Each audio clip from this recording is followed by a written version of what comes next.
यांच्यातला सामना आता रंगतदार झालाय। कर्जमाफीच्या मागणीवरून राधाकृष्ण विखे पाटलांवर बच्चू कडूंनी टीका केली होती। त्यानंतर बच्चू कडूंनी त्यांचा चांगला समाचार घेतला।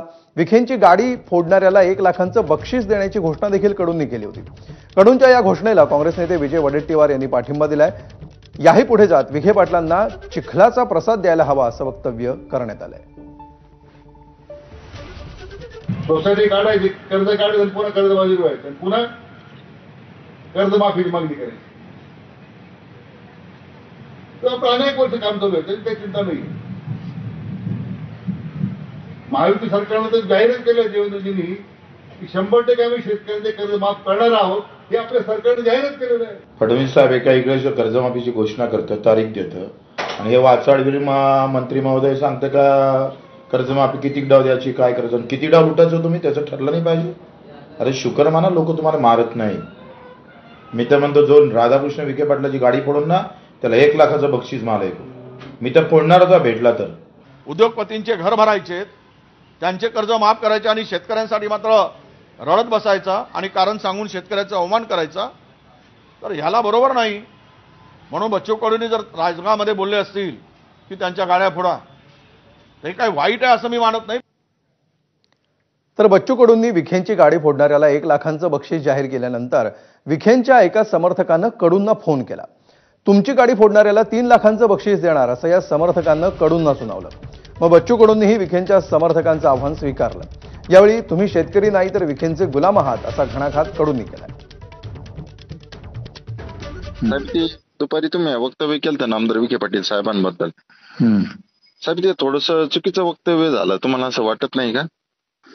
मला एक सांगा, तुम्ही एका इकडे कर्जमाफी तुमचे मुख्यमंत्री जाहीर, मी पण एक शेतकरी पुत्रच आहे साहेब, म्हणजे शेतकऱ्याबद्दल काही बोला, पण साहेब त्यांनी शेतकऱ्यांचे तुम्हाला सांगतो एवढे कुटुंब दत्तक घेतले साहेब ज्यावेळेस।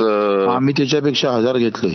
नाही तुम्ही ठीक आहे जास्त घेतले असेल, पण आमच्या साहेबांनी पण मध्यंतरीच्या काळात घेतले। पण याचा ओबीसीचे आणि वारंवार कर्ज घेतात, ओबीसीचं 50% आरक्षण ज्यावेळेस फी पण माफ केली साहेब आमच्या शिक्षण संस्थेमध्ये, आम्ही भरपूर केलं आहे ते। पण साहेब जसं तुम्ही 1 लाख रुपये मंजूर केले ना साहेब, की साहेबांची गाडी फोडल्या तर तुम्ही बक्षीस म्हणून 1 लाख रुपये मंजूर केले ना साहेब।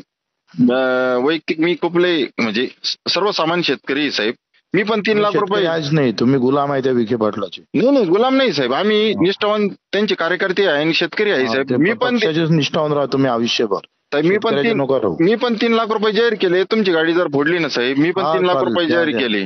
जाहीर करा, हा आम्ही स्वीकारतो आव्हान तुमचं। तर या प्रकरणावर विखे पाटलांनी काय म्हटलंय आपण बघूया। कार्यकर्त्यांना माझं आव्हान आहे की त्यात काही भांडण करू नका, आपलं आव्हान प्रत्याव्हान करायचे नाही आपल्याला। शेवटी आयुष्य संपलेलं आहे, आता एक राजकीय भूमिका असते, प्रतिक्रिया देतात, त्याच्यावर आपण लगेच प्रतिक्रिया द्यायची नसते। कार्यकर्त्यांचा एक असतो मनामध्ये भावना की आपल्या गाडीवर विखे म्हणजे आमच्या मंत्री म्हणून गाडी हल्ला होणार आहे, तर उत्तर द्यावं। खरं म्हणजे ते मला वाटतं की हा विषय आता पडदा पडलेला आहे, त्याच्यामध्ये मी आमच्या कार्यकर्त्यांना कालच मी आवाहन केलं की आता हे हल्ल्याची काही त्याची गरज नाही। तर तिकडे आंतरवाली सराटीमध्ये मनोज जरांगे पाटील यांचे सहकारी गंगाधर काळकुटे यांना धमकीचा फोन आलाय। धनंजय मुंडेंच्या कार्यकर्त्यांकडून धमकीचा फोन आल्याचा दावा काळकुटेंनी केलाय। दम असेल तर परळीतील जगमित्र कार्यालयात ये अशी धमकी दिल्याचा दावा काळकुटेंनी केलाय। या धमकीची ऑडिओ क्लिप सोशल मीडियावर व्हायरल झाली। यारवाळी ठोकतो का नाही बघ, अरे मला मारशील तू, संतोष भाई सारखं तुला सुपारी दिली दिसती म्हणूनच मलाच मारणार आहे। तुमचा प्लॅनच होता मला मारायचा। नंबर होता संतोष भाईचा, तुझा तर दुसरा नंबर होता मारायला। हो ना, माझा त्याच्यानंतर माझाच नंबर होता ना, तू म्हणला ना तुझाच नंबर होता, माझा नव्हता। माझा होता ना, तुझ्या हाताने होता का कुणाला सुपारी दिली काय माहिती, पण माझाच नंबर होता ना। माझ्या हाताने नाही सुपारी दिलेली। ठीक आहे, उद्या ये कुठं भेटायचं मला मारायला येतो। हा मी येतो कुठे ते, तू ये परळी मध्ये चल। परळीत येतो, हा तू कायला आधी म्हणला इथं वांगी ते इथलं बीड तालुक्यातलं गाव परळी मध्ये खरं नाव सांग, येतो का नाही खरं नाव सांग, मी परळीत येतो। पहिला कार्यालय माहित नाही का तुला धनंजय मुंड्याचं, माहिती येतो ना, तिथं येऊ का कार्यालयात, तिथं येतो। एकटा ये तू, एकटाच येतो रे बाबा, एकटाच येणार। तुझ्या असला ना एकटा येऊ दे त्याला। येतो फक्त सकाळी फोन चालू ठेव तुझा। किती वाजता येतो? हो सकाळी पान चालू ठेवू, रातच्या दारू पिऊन नको हे करू। मी 12 वाजता फोन उचलतो म्हणजे मी रात का गुढीचा दारू टाका दारू प्याला हे कळतं तुझ्या बोलण्यावर, तुझी भाषा वापरून आम्हाला 10 शिवाय देऊ अजून तू।